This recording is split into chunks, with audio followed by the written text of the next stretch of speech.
Welcome to the Heroes of Reality podcast, a podcast about the game of life and the hero's journey we all experience. Let's jump in with our host, Dylan Watkins, as he introduces today's guest.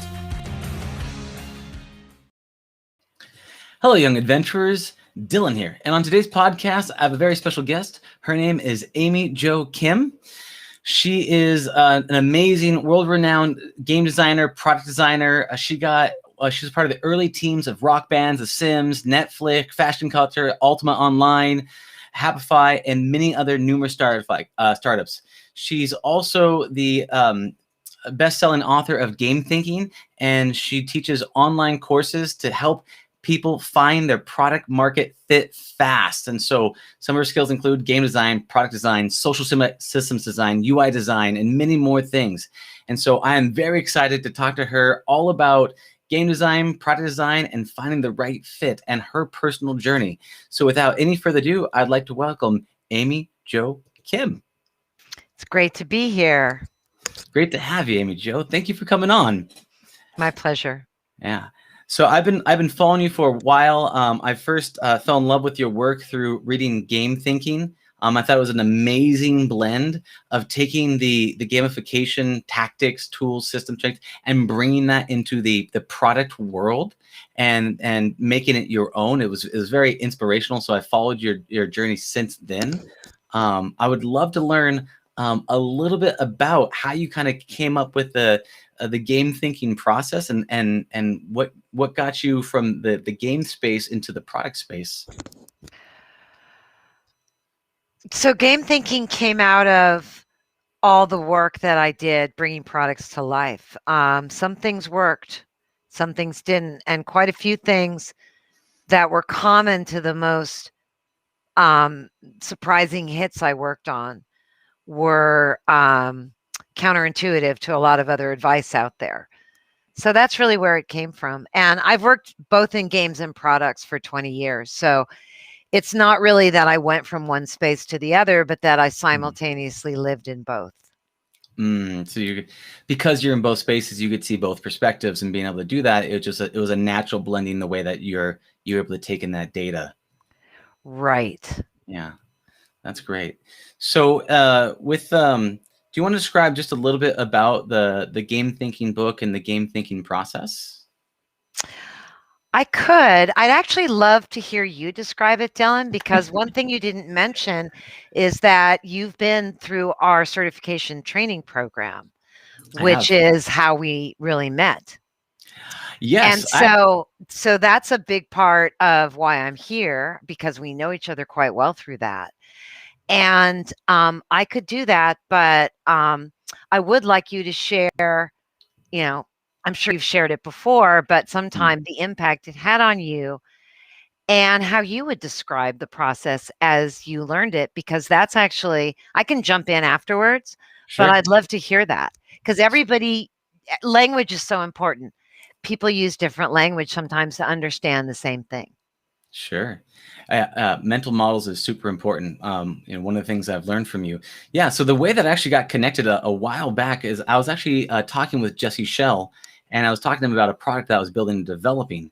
And I was talking to him saying, I'm trying to figure out this thing. It's not quite a game. But it's an application that I'm building using the Unity game engine. What would you recommend? What do you think you should do? And he goes, oh, the Amy Jo Kim, here, sent me your information. So I went across and I read your book and I fell in love with that. And I said, this is amazing. And then later on, when COVID hit, there was like, okay, great. We have everyone's going from home. This is an at-home time challenge. And so what I did is I looked at my personal avatars, and one of the areas that I looked at was product design. And I was like, well, who's the best that I know in the space? And you came top to mind.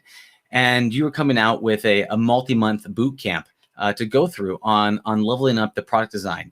And so I signed up for that to kind of get that more intimate experience, because you can read a book and get that one level of understanding, but it's another thing to actually go through an immersive boot camp with other product designers, game designers, people in the education space. And so as I was going through that, I guess my interpretation of that would be it takes the best elements of agile starting development, agile processes. It takes gamification methodologies, and also takes kind of this framework for how to lead someone through their own, how to lead a user or a player through a mastery path. So you can go through the process by saying, okay, how do I break down other components of other products to reverse engineer their processes?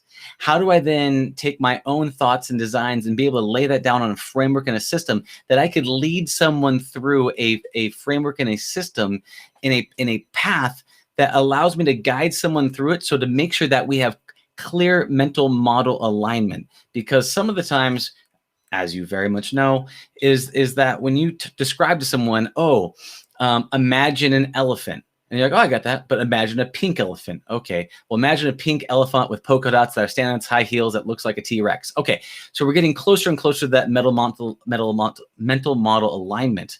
And so for me, it was an amazing use to not only see the tools and the tactics that were inside the book, but being able to apply that in my own products and the own things that I've been developing, and be able to go in depth with that process. So that's a bit of my explanation on it.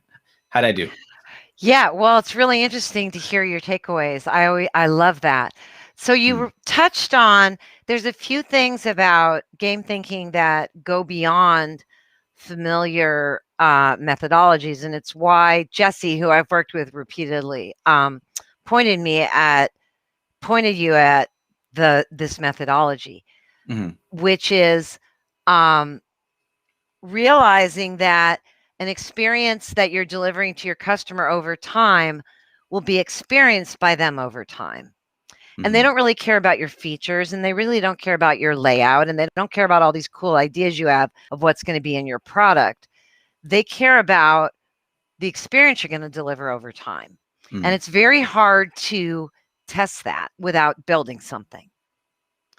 What a big part of what game thinking adds to design thinking, lean startup methods, agile methods, and all of that is a backbone framework for designing your customer's journey over time, and then testing it in a low fidelity way that forces you to get very clear about your mental model. So you're testing the mental model, but you're also using that as a forcing function to have your whole team align around what is the journey we're delivering.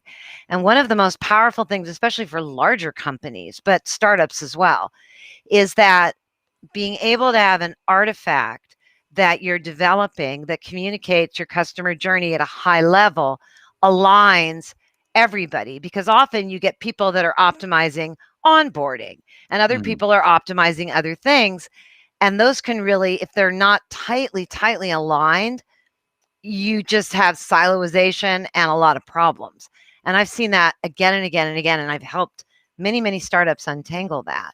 And part of how you do it is to find ways to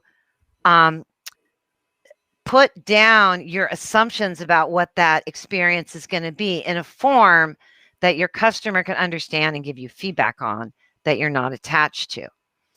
And so along with the learning loop, which is a part of that model for driving habits and retention, and then superfans, which is a very specific research technique that speeds you up and improves your research efforts. Those things together really form the core of game thinking.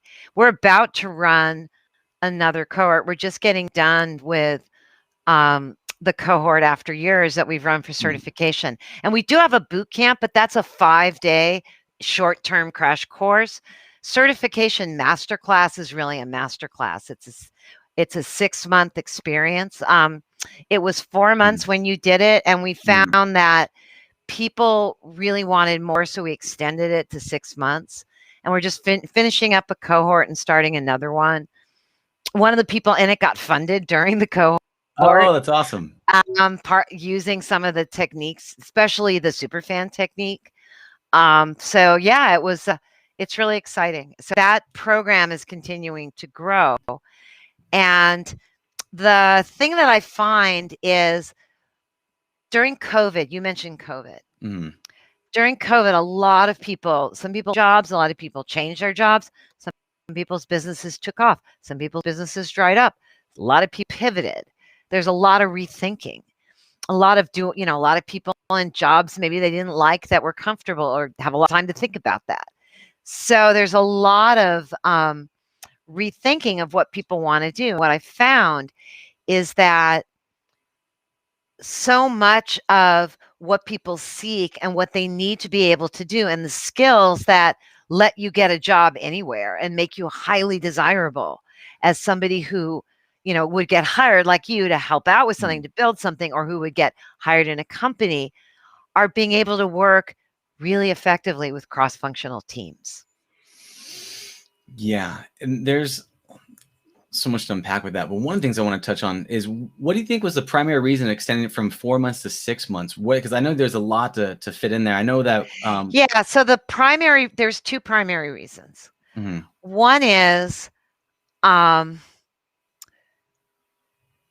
6 months gives you the ability to have holiday breaks, to have people dip in and out and not feel guilty. At the end of 4 months, the people that were really rocking and rolling could have really benefited from another month or two. Yourself, Chris, who you remember was on his project. You got, all the way through all the steps, which was great. But a huge part of the value is once you've gone through the basic 3 main sprints, discovery, design, and validation, being able to then iterate and feed back what you learned during validation and create a real product brief that captures what you learned, which is what the folks are doing now, is a huge part of what actually makes this stuff work in the real world, is getting that artifact at the end.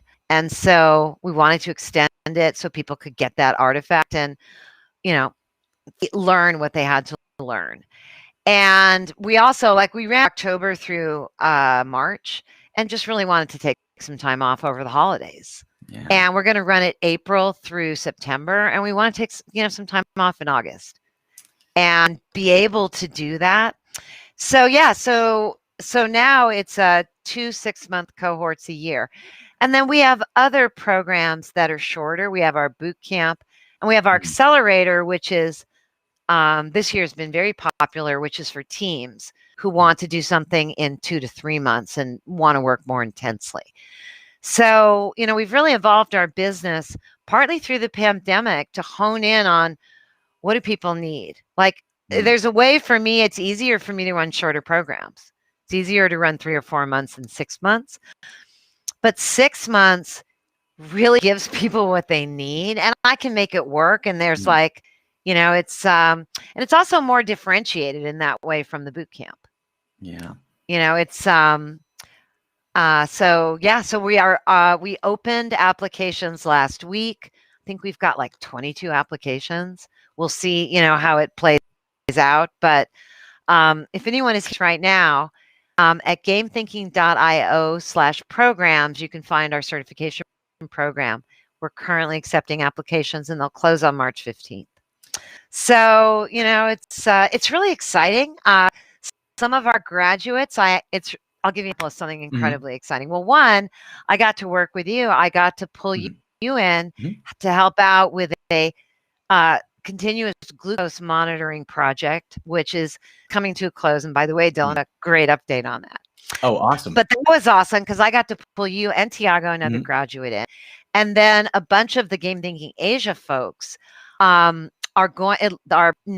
I've hooked them up with another graduate of certification from our Africa cohort. You met our Africa friends in your cohort, right?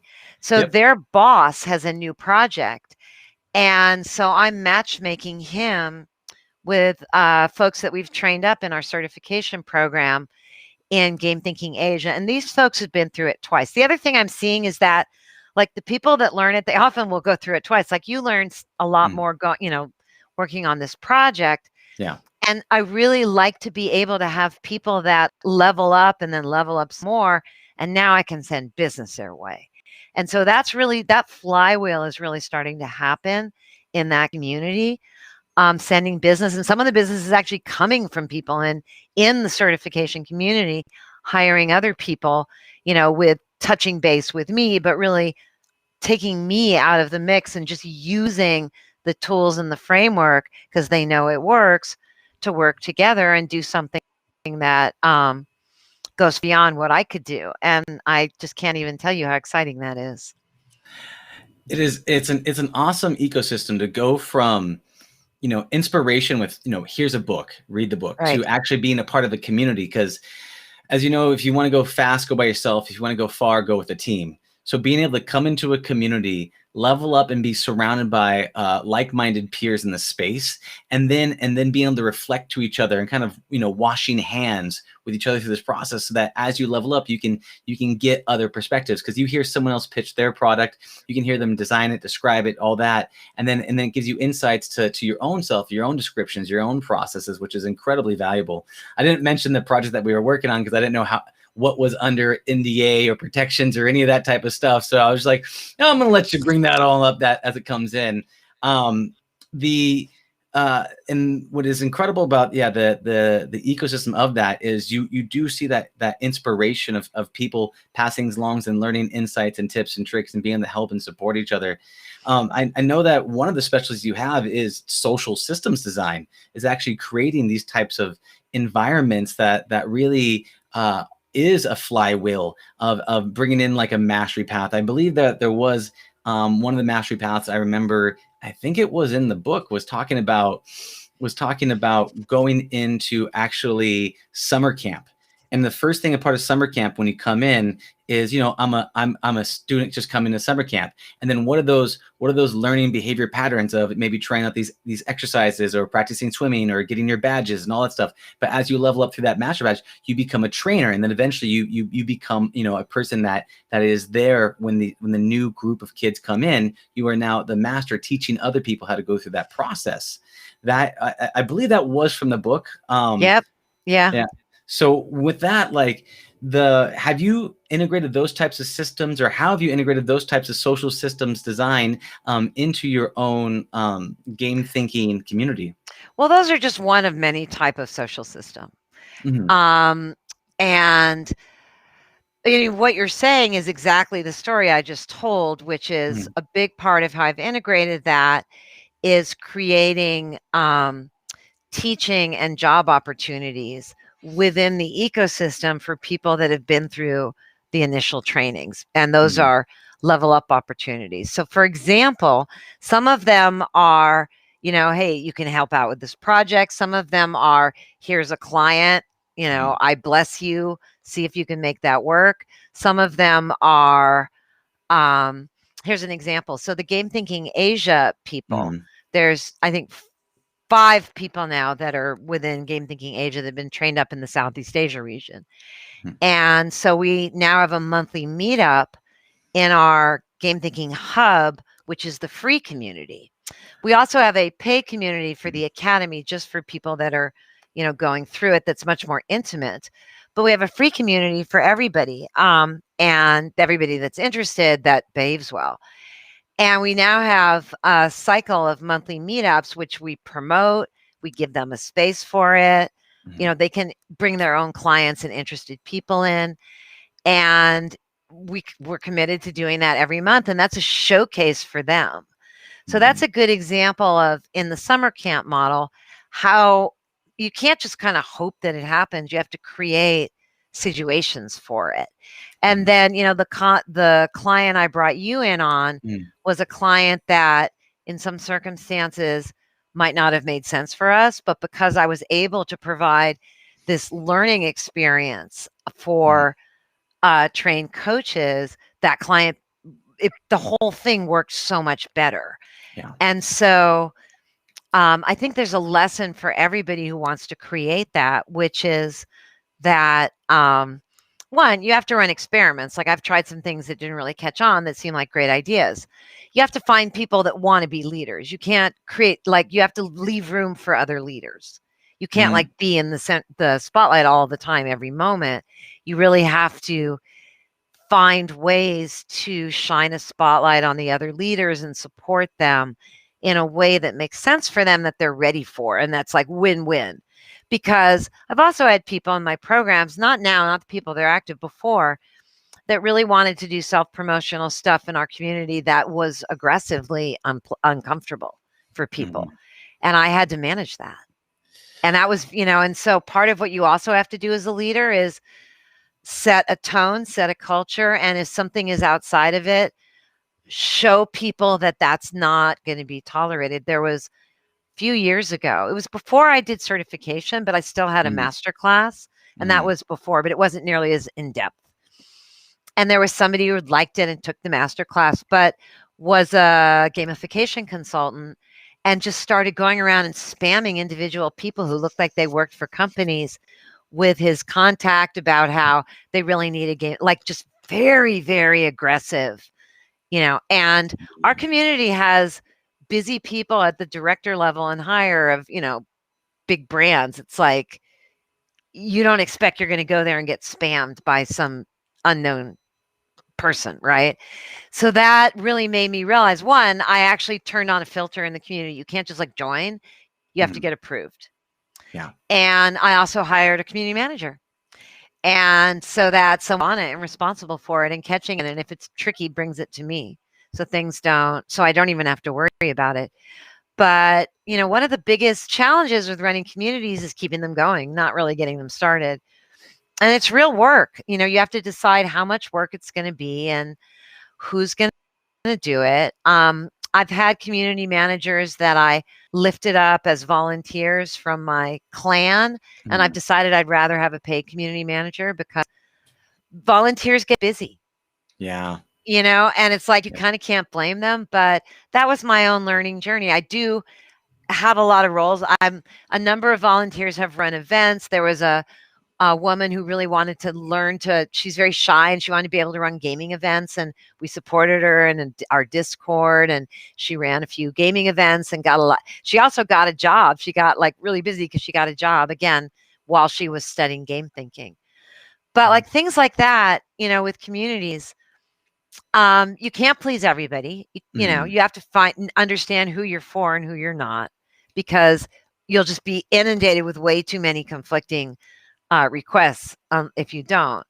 And really decide, if it's a community of personality, which many communities are, and they're very successful and really built around a core personality and access to that core personality, or if it's a community of learning and spotlighting rising talent, right?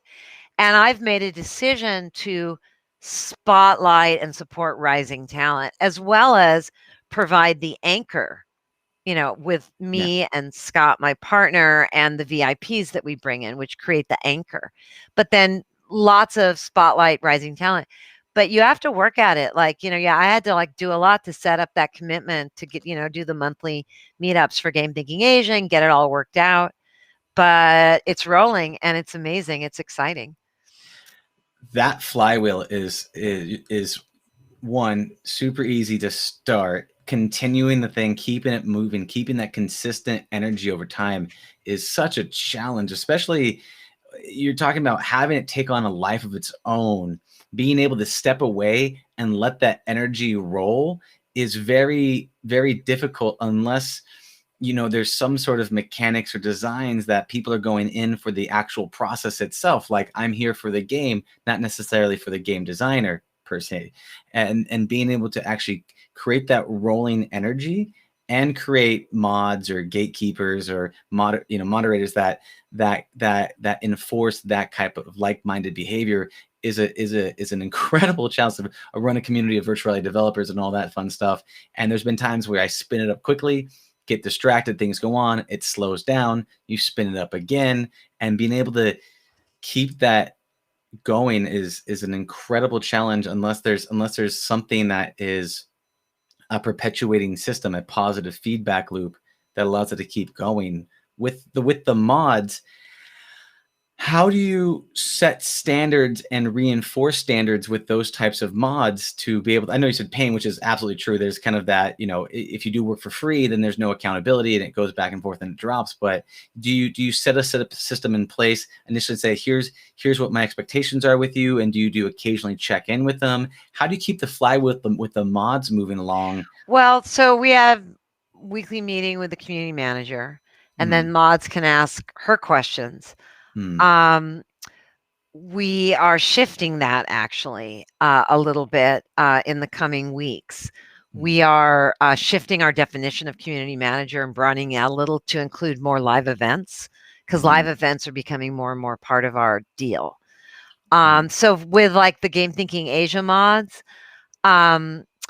we had a meeting or two and we're just completely on the same page. In terms of everything else in those communities, there really hasn't been any issues that had to get slapped down because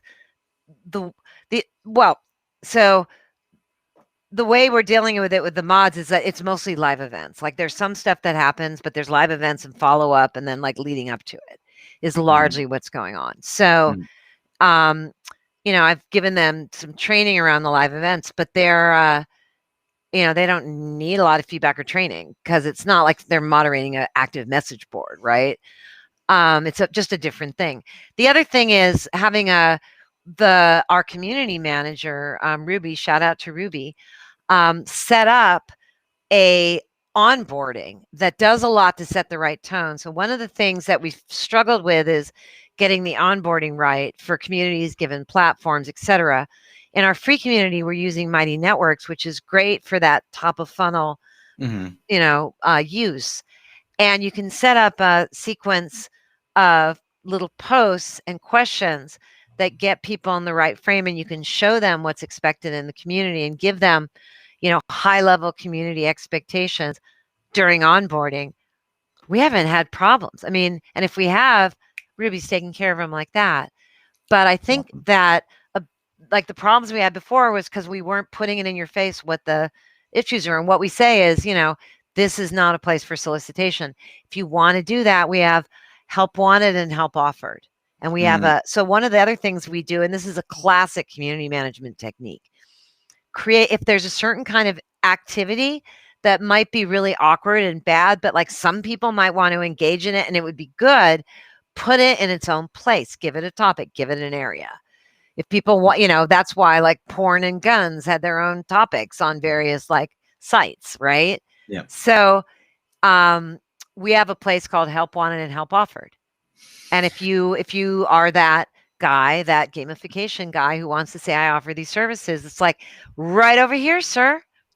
Instead of slap a hand, it's like right over here. And then people can opt in or opt out of that. But now you know where to go. And if you're looking for services, you know where to go. So setting up the right onboarding, having a, paid community manager whose job it is to make sure these things. And then she also reaches out and greets people. We have an opening question. What are you working on? What are you looking for help with? We engage with that. The community manager leads that. All of that sets a tone. And so I haven't had, we did do a lot of, working with our community manager to get all that set up. But now that it's set up, it's a flywheel. And everybody who joins goes to the same onboarding. And so I think that's probably a best practice is you can really reduce bad behavior and reduce the load on your mods by being super clear about the purpose of the community and the kind of things that people can say, and getting really, really, really specific about do say this, don't say this, blah, blah, blah. That's what people say to cover their ass when stuff has happened. What you really want to do is be an example and be clear about the purpose, because the wider open the purpose of your community, the more problems you're going to have, because people are going to read into it what they want the purpose to be, and then they'll complain when it's not that. So I've learned that the answer to many questions is this might not be the community for you, or, exactly that, or please take that over here, or, blah, blah, blah. It doesn't have to be for everybody. That's a huge issue. Yeah, what I like about that, there's several things that you mentioned that was really critical in there. One, pre-framing, otherwise known as an indoctrination sequence. You're having people come in and saying, "Here's what this community is about. Here's what we stand about. Here's what it's good for." We understand that there is not only the selfless, support the community, support everybody, be your best, help them. But there's also the selfish side of you. Do you want to self-promote? Do you want to, whatever the things that you naturally do? Great. Yes. And come with me over here. That yes and sequence, which I have a spot for you. Please come over here, and it allows them to fill that other side of the humanistic needs of shameless self-promotions, whatever that be, but just have a place for that so that it feels like they can, versus just saying, we don't do that. That's completely unacceptable. At the same time, there are some edge cases that you're saying, here are the boundaries of the community, and this is outside the bounds of the community. If you do X, Y, and Z, then this may not be the community for you, which again, it gives them the freedom in saying, here's what you stand for. And if you cross that, that's fine, but then you can do that somewhere else, which is, it's really interesting to see the way it seemingly caught those types of things, and probably through experience and lessons learned, and be able to kind Many of create years those. of experience and lots of mistakes. I mean, honestly, like so many mistakes. But it's true. And then just role modeling, like what kind of what's happening here, what gets liked, what gets featured, like all of that communicates more than words ever could. So I really did learn the hard way that the wider open you are, the worse it is. People will, just project what they want, and you start scrambling because you think you have to serve your community members. The other thing is, I think it's incredible being clear about the purpose of the community and not pretending something is being done out of pure altruism is incredibly important. I think that community is very squishy and emotional, and all kinds of people say, oh, I'm, especially, like VCs or this or that. I'm doing this out of the goodness of my heart. No, you're not. Everybody has if you aren't, let me put it this way. If you aren't doing it because you're deeply getting something out of it, then you're not going to be able to sustain it. You're doing a disservice to everybody that you invited in. I think that there is no shame. In fact, there's no shame in being very clear about the purpose of this community. And, if you sell a product, it's like, this community is the community for people who want to learn about this product. Nothing wrong with that. People are like, I want to learn about regular stuff. Great. Or this community, in my case, this community is for everyone who wants to learn about game thinking and wants to be connected to that community. You will also be the first to learn about product launches, and you'll get insider discounts. And it's absolutely top of funnel for products. 90% of the people in that community will probably never buy a product from me. And I've checked with other creators too, and that's fine, because the ones who do will do it. They'll be thrilled and they'll tell their friends, which we get so much word of mouth. So, we wrestled with whether it was worth it, because it's a lot of work. We're cycling, that's the thing. If you pretend, oh, it's fun, I'm going to do it out of goodness, maybe it's worth it for you because you're learning to be a community leader. Maybe you're building your knowledge base. A lot of people do it. Maybe you are doing it instead of being in Toastmasters, as somebody would have done 20 years ago to build your public speaking. There's a lot of reasons people do things. And I think it's incredibly powerful to be upfront with yourself and with your community about why you're doing it, which doesn't mean you're hard selling all the time. But I think it will give you the seed of the thing that's going to make it sustainable for you. The sustainability is really powerful. It reminds me of a book, I think, called Give and Take by Adam Grant, that talks about, like, if you continuously give and you don't ever fill your cup up, your cup's gonna empty out, and there's gonna be nothing left to give, and then you're gonna deplete outwards. You need to find a way to replenish the cup and find some sort of, lack of a better term, selfish refilling of your cup. Otherwise, you can sprint at the beginning, but then there's nothing that will sustain you to continue on internally. And I think as you go through the process of being a part of the community, those intrinsic values change, right? What starts you is I know nothing in the space and I'm just hungry to learn versus I'm a master in the space and I'm giving back. They're two different sets of needs and desires and ways to fill the cup back up.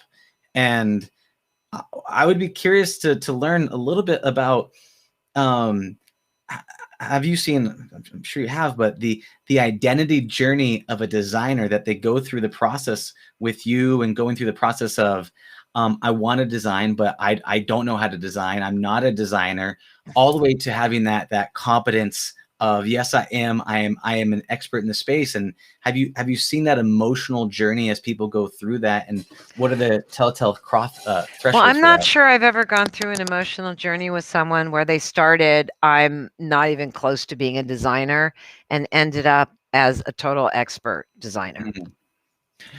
Oh, really? Because that's a much longer journey than just the game thinking techniques. Game thinking is a part of it, learning how to be a designer. It's not everything. It's a huge part, and it's in particular very cross-functional, which I brought up earlier. Many designers don't really learn cross-functional skills, and game thinking embraces strategy. It teaches you cutting-edge research skills, and it teaches you playtesting skills, and many designers don't really do those. But now they're able to do it on their own or work much better with a cross-functional team. So, but what I've seen is I've seen people that have one kind of very limited design skill broaden greatly. One of our recent students was a visual designer and had been an animator and really wanted to be a product designer and just didn't know how. Studied game thinking for 6 months, got a job as a product designer at $30K above what she thought she would.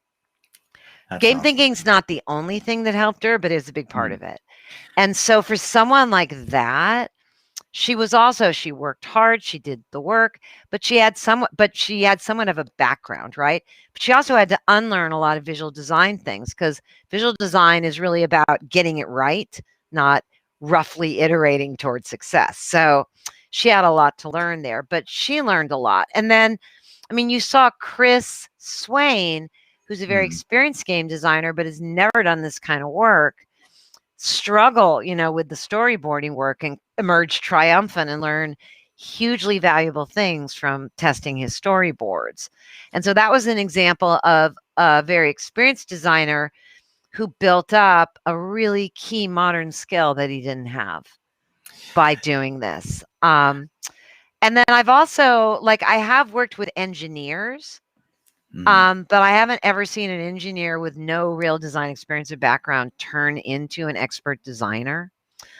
I just think there's more depth, but I think if you've worked, I've seen a lot of PMs become better designers for sure. Yeah. One thing about it, one, Chris, you could tell that he had an artistic Hollywood background where you saw the things that he was producing was like highly polished out the gate, even when it wasn't necessarily needed to be. Right. And you could see him kind of go backwards and go, oh, let me actually take a step back and dumb down the fidelity, but increase the overall experience of the end user for them to go through it. So that was really cool to watch him on his journey go through that. You touched on a really interesting point, because for like engineers, it's really clear a lot of the positions of what an engineer is. I'm a gameplay programmer, I'm a systems engineer, I'm a networking programmer, what things might be. For a designer, it's kind of amorphous and kind of a broad stroke when you say I'm a designer. It's like there's behavioral design, there is systems design, there's all these kind of different areas of designer that is kind of a bit more, I would say, gray.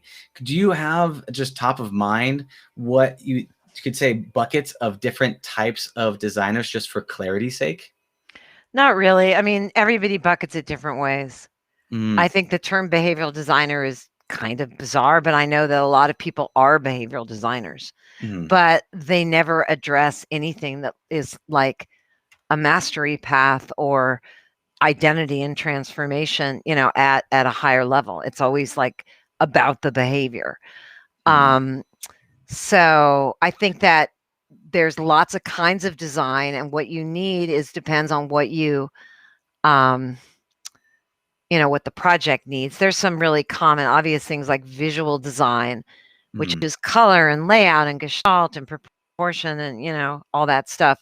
But it also gets into communicating impact, which many visual designers can't do.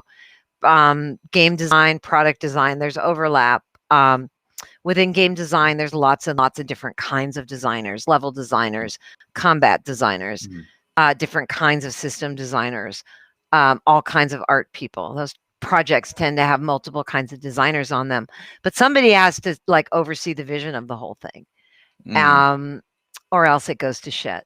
So there's like a lead game designer, and similarly on many products, often there isn't a lead product designer. That's often missing. But on really good products or apps, there's somebody who really holds the vision, and there might be UX designers and visual designers and front end designers making it work with specific things. And it just how you slice it, how many roles someone plays depends on the size of the team. Yeah. But like I don't have just a taxonomy. I think there's lots of different taxonomies. Sure. But one of the key things that I think is useful as if somebody is thinking about, am I a designer? Am I an artist? What is it? The artist's core feedback loop is really with themselves and with their own self-expression. Does this express what I'm trying to say? That's really what art is fundamentally about. And the designer's feedback loop is not, does this express what I wanted to say? Then you're acting like an artist. The designer's feedback loop is, does this do what it needs to do for my customer, for my user, for my player? Yeah. Does this delight them? Does this take them on the journey? Does it do the, blah, blah, blah. And it's a very different, it's a different feedback loop for making decisions. And I've seen a lot of young people mistake people critiquing their designs for, attacking their art. And those are some of the things that visual designers have to unlearn. It's like critique and rough prototyping and iteration means that things are going well. Not that you failed. It means things are going well. I have people I coach that, I critique them and they get all sad. I'm like, I wouldn't even bother to critique you if I didn't think what you did was great. Yeah. Buck up, buckaroo. There's two things on that. One, what it makes me think of, it's very much like a comedian can't write a joke in a vacuum. You can like write what you think it's going to work with the crowd, but you need to test it on the crowd to really get that. Does this joke land? You can knock it up all day long, but you're not a real quote unquote comedian unless you actually have a crowd to bang that against to see, does this land? Which is one thing which it seems like the designer needs, the design you're designing for somebody versus designing for yourself. And one of the things I love when working with you and seeing you use your tools, because it's one thing to watch. It's one thing for me to use the tools or read the book and try to apply it. It's another thing to do in a group. It's another thing to watch someone who's created the tools actually use them and go through the process. But the way that you receive feedback where someone goes, that's wrong, and you're like, great, tell me what's right. And to me, that is very powerful, because there is this, when you are starting out, you have this, your identity is attached to what you make. And so if someone insults the product or that design, they insult your identity, which is that because you don't have that, versus I think you've gone through enough projects in your day, which I don't even know how many projects that would be, but where if someone is insulting the design, you have a clear, like, definitive line where like there is no emotional attachment to you, to your design. You have a very strong mental model with not being attached to that. And so because it gets better work. I mean, I am 100% aligned and focused on better work. Ego means nothing. And I've just learned it over time. It's been beaten out of me. But you're right. It's something that it's a sign of a much more mature designer, a much more senior designer, is not having that attachment. It's been beaten out of me. Man, that's well, I mean, in some ways, partly just, I mean, user testing is brutal. User testing is brutal, and I love it. But, I get so excited about something, show it to people, they're like, it's brutal. That's what I mean. I don't mean that like people hurt me. I feel like through testing, it's been like, there's just nothing like it. It is how you make great stuff. it's forged through the fire of the opinion of others, and there's lots of opinions so lots of forging going on. I've seen your response to, what someone might take as you could be defensive to the criticism, but you're like, okay, now we're going to iterate that, and we're going to iterate that model and go from there. Is that it, along the path of people leveling up or up leveling in the world of design? What are those threshold guardians? What are those things like taking it personal that prevents people from becoming a better designer on the path?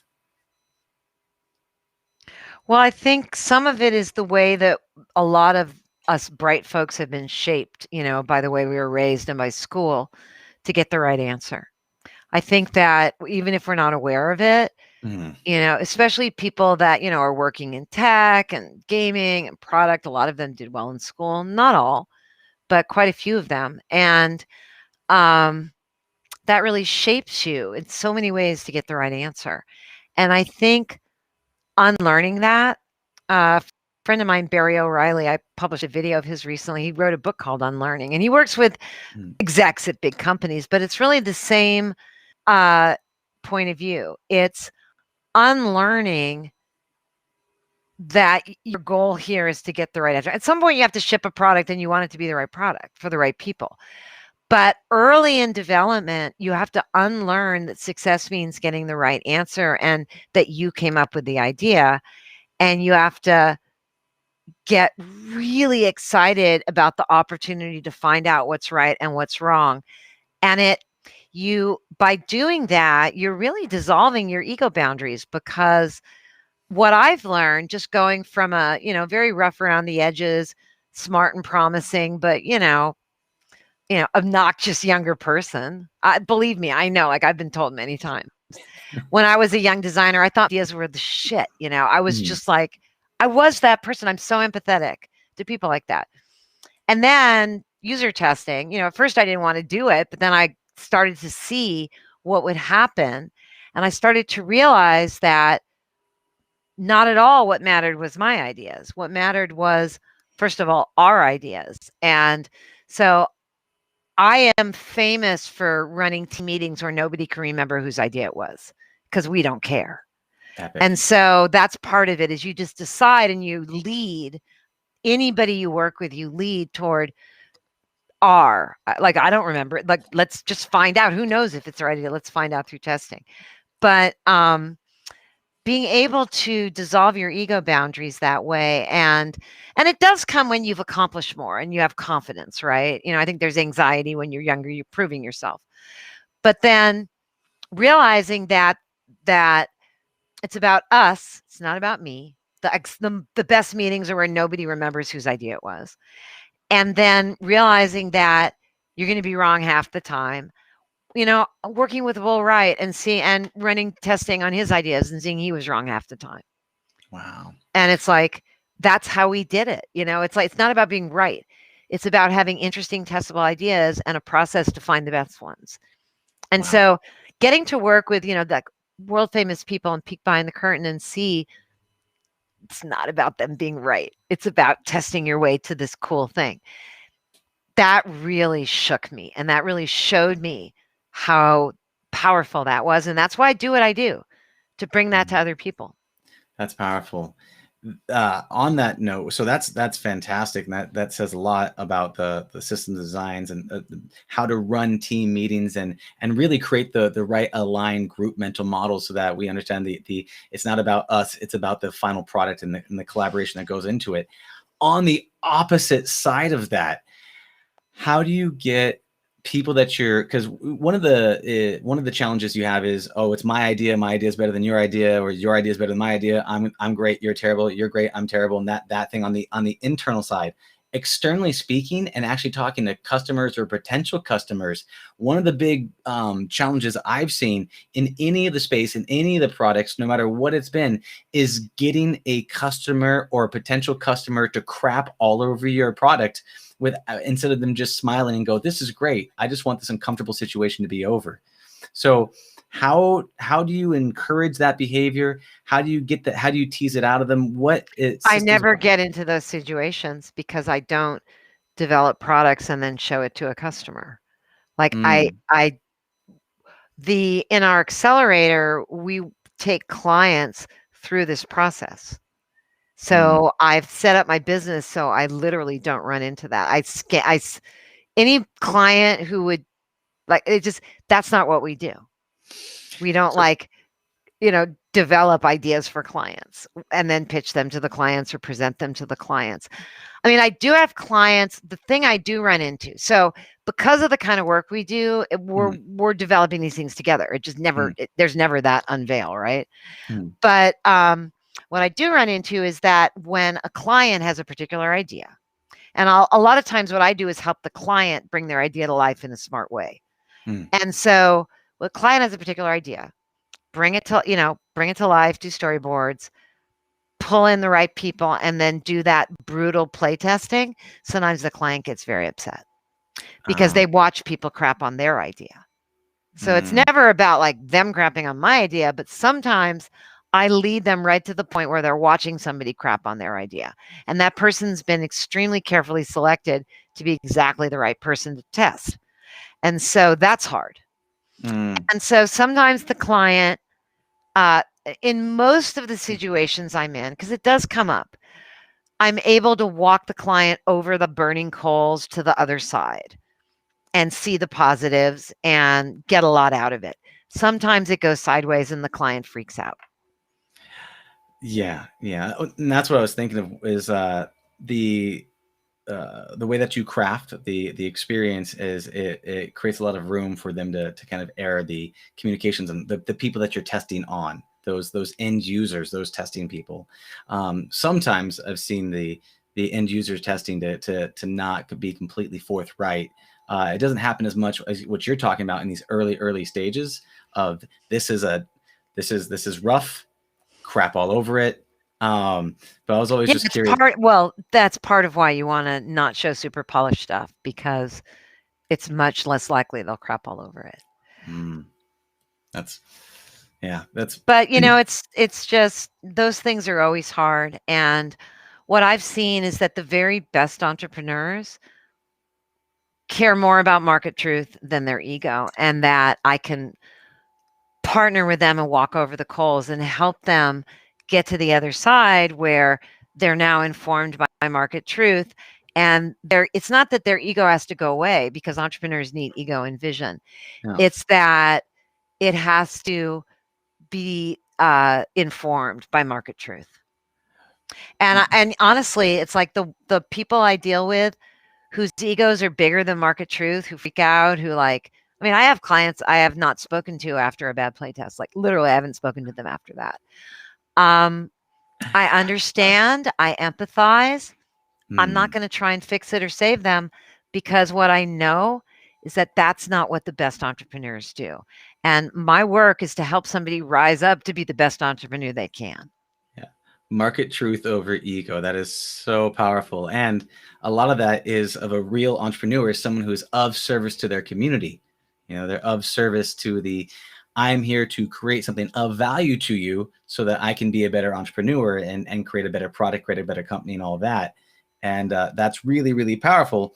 Just when you're younger, starting out, there's sometimes that identity of not worthy or whatever it might be, that you have that over attachment. So I think that's a really powerful lesson to note, is market truth over ego, and something that you have to get enough reps in. It's huge, and it never gets easy. That's the other thing, is if it seems like it's really hard, then you're doing it right.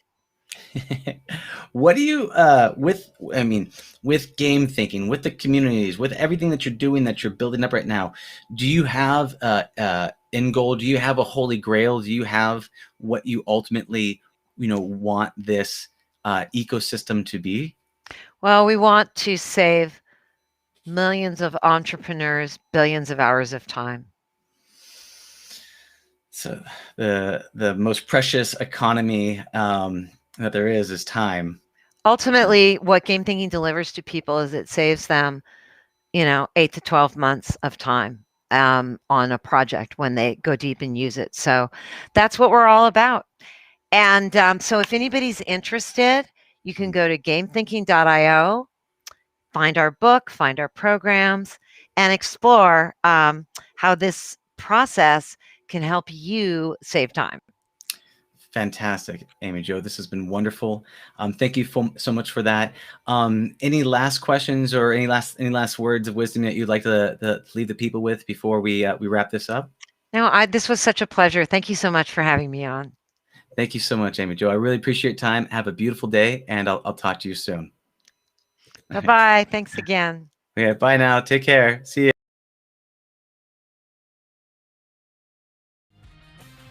Thank you for listening to the Heroes of Reality podcast. Check out heroesofreality.com for more episodes. While you're there, you can also take the Heroes quiz to find out what kind of hero you are. Or, if you have a great story and want to be on the podcast, tell us why your hero's journey will inspire others. Thank you for listening.